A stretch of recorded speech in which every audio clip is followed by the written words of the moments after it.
Chapter 14, Let's Get a Room. I was at the breaking point. I was just seconds away from losing my mind. I didn't know where to go or what to do, and I couldn't stress it enough. Grace began to weigh out my options and made me feel better. She told me I could go back with her to her apartment. It was either that, or we can go to a hotel until everything settles down. I chose to go to the hotel where my father was last seen alive. I wanted to be close to anything regarding my family, and Grace understood that. She said she would stay with me because we couldn't do anything for anyone right now. All we could do is lay low and try to get more information about the situation. In order to do that, we would need a few things first. We had to find a place with a TV and access to the internet, so we could try to find out what my father was up to. Above all else, we had to find out who that other man in the photo was from the news, because it certainly was not his son. After a few minutes of drowning in my sorrows, Grace asked if I wanted to go to a hotel and get some sleep. She knew I didn't want to go back to her place, and my house was surrounded by spectators. So, I said yes. I asked if we could go to the hotel where my father was last seen alive, but Grace advised against it. She suggested that we go to a nicer hotel further away, but I couldn't leave. I just got back and I needed to be close to anything that felt familiar since I couldn't go home.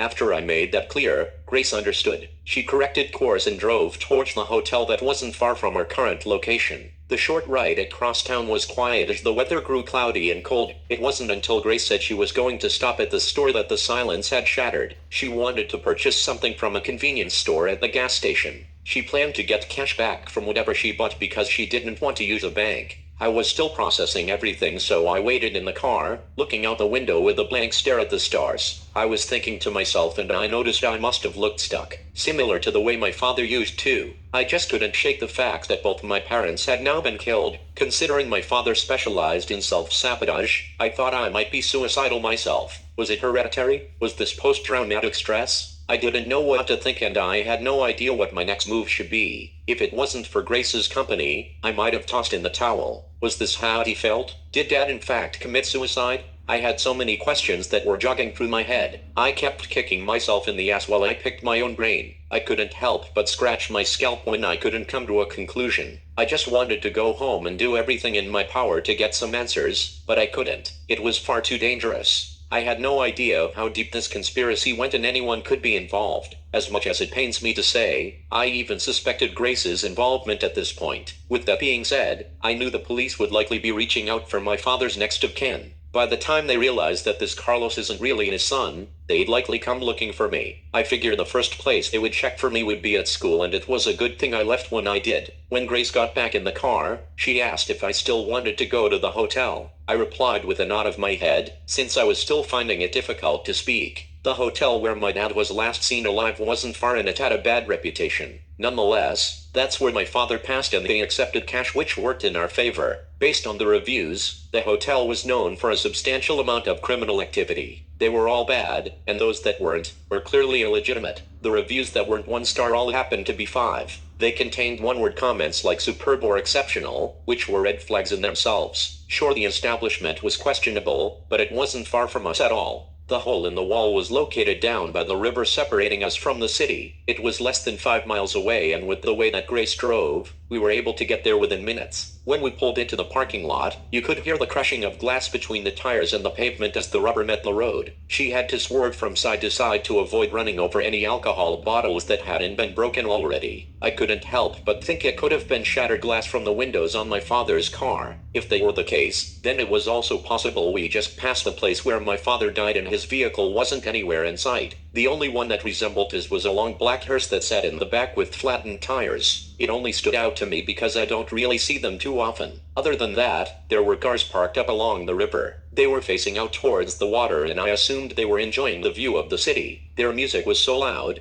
it shook the ground as we stepped outside of Grace's car. I took a good look around, and I didn't see anything besides a couple of SUVs and white vans. Most of the white ones had tinted windows and were completely black all around. There was only one that stood out, which I didn't catch the name of. It was black too, but it looked like the writing was covered with spray paint on the side of it. There were a few small U-Haul moving trucks and a motorcycle as well. The total number of vans were suspicious, considering the ones I could see inside appeared to be empty. What I found to be even stranger was that the parking lot appeared to be packed to the max. In the middle of a pandemic, it was impossible to know who were actually guests of the hotel within the parking lot party. The types of cars that I'm accustomed to seeing had several people gathered in a circle around them.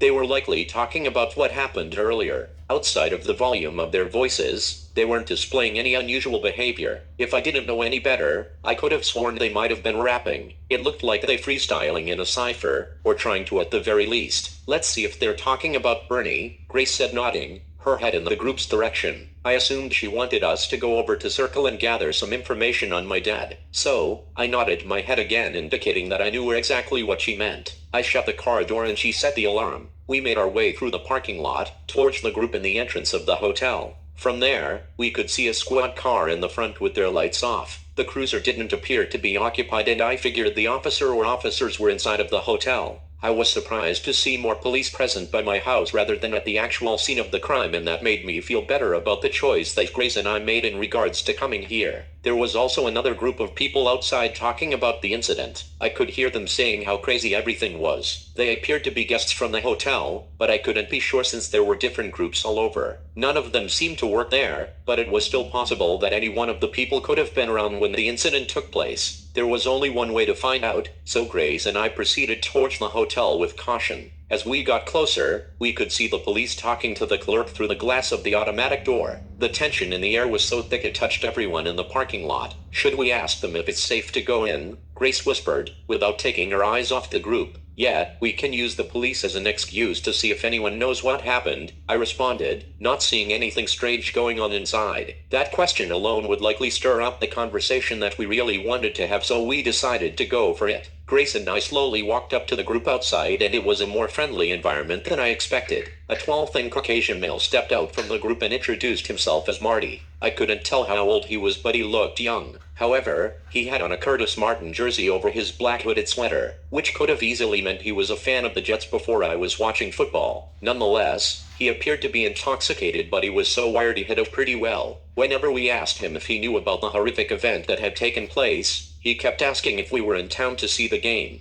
I had no idea what game he was talking about because I hadn't been able to keep up with any sport for a while. I could only guess it was a football game given his choice of clothes and the time of year. Aside from that, you could smell the excessive amount of alcohol on his breath. It had a stronger kick than the Crazy Horse whiskey that knocked me on my ass in college. I couldn't help but take a couple steps back, otherwise I might have gotten drunk myself. It was possible that it wasn't just alcohol coming from his mouth. When he announced that he could get tickets to anything in the area, he pulled the proof out from his pocket and proved he was no liar. He was a little sketchy, but the tickets were authentic and half price. Still, none of that mattered because we weren't there from the festivities. Sorry, Marty, that's not what we are here for, said Grace, with a graceful tone that was certain for the situation. Streets, call me Streets, Marty added, after mentioning he had some tickets for sale. I had no idea what he was talking about, but it was clear we weren't going to get any information from him. I was almost certain we were going to get any answers from the other people, as they all looked at us with confusion and anger. We could sense nothing but hostility, which I could only assume enhanced with our presence. Nobody that was outside in the car park gave off tourist vibes at all. It was possible that they weren't even guests of the hotel. Grace and I ignored them best we could because now was not the time to indulge in that type of behavior. I tried to kill them with kindness, simply by replying with a firm, "No thank you," before we kept it moving towards the front of the hotel that looked like a motel, with hopes the staff would be a bit more welcoming. As we got to the steps leading up to the door of the hotel, another guest had come out in front of the building to smoke a cigarette. This gentleman was all by himself, and he was certainly a guest of the place because he had exited the building with a key when we were walking up.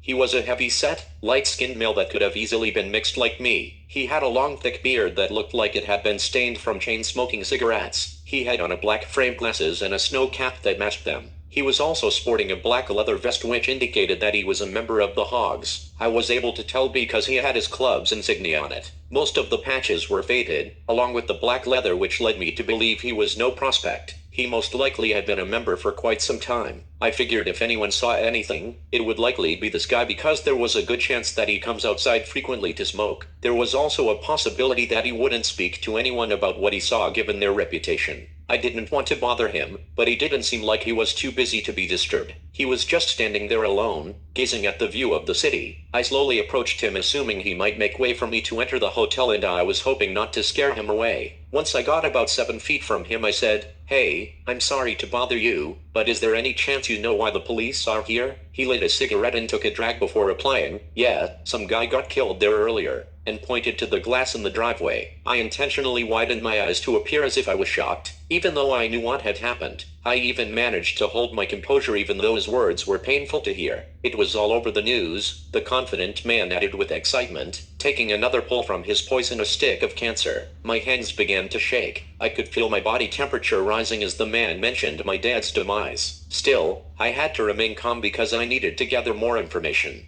As difficult as it was, I sold my performance that could have won me an Oscar. I needed a reason for the conversation to keep going, so I calmly asked the man if he had an extra cigarette. He nodded his head, reached into his pocket, and he handed me one. I hadn't smoked since I was about 10 years old. That was when my friends and I tried it for the first time. Other than that, I may have smoked at Brentley's party. Even if I did then, I honestly don't remember. Regardless, I felt like he may continue to talk to me if I stood there and smoked with him. "I'm going to smoke this really quick," I said, with the cigarette in my hand in need of a light. "If you want, you can check us in, and I'll be right here," I added, with an awkward smile before I asked the gentleman for a flame. The guy then took out a lighter from his pocket and he lit the cigarette for me. "Want me to smoke it for you too?" he asked jokingly, not knowing I have heard that joke plenty of times without being a smoker myself. I could only present a smirk as I saw Grace look at me with an awkward eye. I couldn't think of how else to respond besides with a subtle wink, hoping that she would get an understanding of what I was trying to accomplish by smoking a cigarette with the man. Grace looked at the biker for a few seconds with a troubled look on her face, before she looked back at me. She then rolled her eyes and walked inside the hotel that didn't require a mask. I could only hope that look was her way of playing along, but I wouldn't know if she meant it until I stopped conversing with the gentleman outside.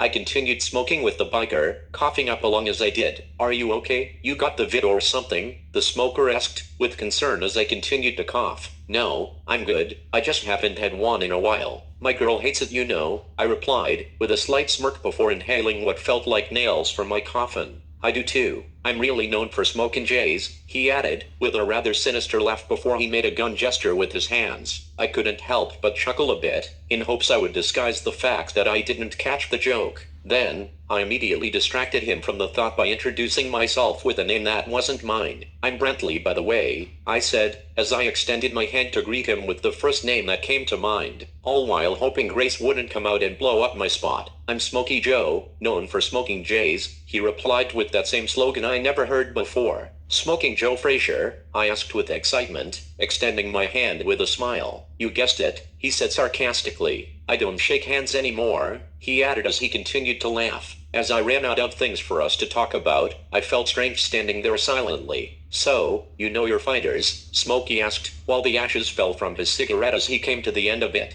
"Yeah, my father was really into boxing," I replied, finding it hard to hide the sadness that overcame the look on my face. "Yeah, I thought you looked too young to know Smoking Joe Frazier," he said, as he threw a couple jabs into the air. He was clearly feeling himself and was not of sound mind. Still, I couldn't help but think not everyone went to our dojo because he had terrible form. All in all, I knew I wouldn't want to be on the receiving end of one of those haymakers. Smokey continued to give me the scoop. In doing so, he insinuated that he stays at this hotel all the time. He went on telling me that this type of police activity is extremely rare and it's usually a pretty chill place. He wasn't sure what caused the altercation. He just knew a man was killed by the police and the car that he was in had been towed immediately afterwards. "The cops killed him?" I asked, with the utmost uncertainty being that was the first I was hearing of it. "Yeah, the news has been saying it was a suicide, but from what I heard, it definitely wasn't." "What do you mean?" I asked with hesitation, unable to hide my interest any longer. "Because there was more than one shot fired, kid," Smokey yelled, along with a look-alike I should have known. That made a lot of sense. But why was this the first time I was hearing of it being anything other than a suicide? I thought to myself. Was it public knowledge, I wondered? When they took the car away, you could tell that it was riddled with bullets, Joe added, making my chin touch the floor. I tried to keep the conversation going by asking Smokey for another cigarette. I was hoping that he would consider having another one with me, but he didn't.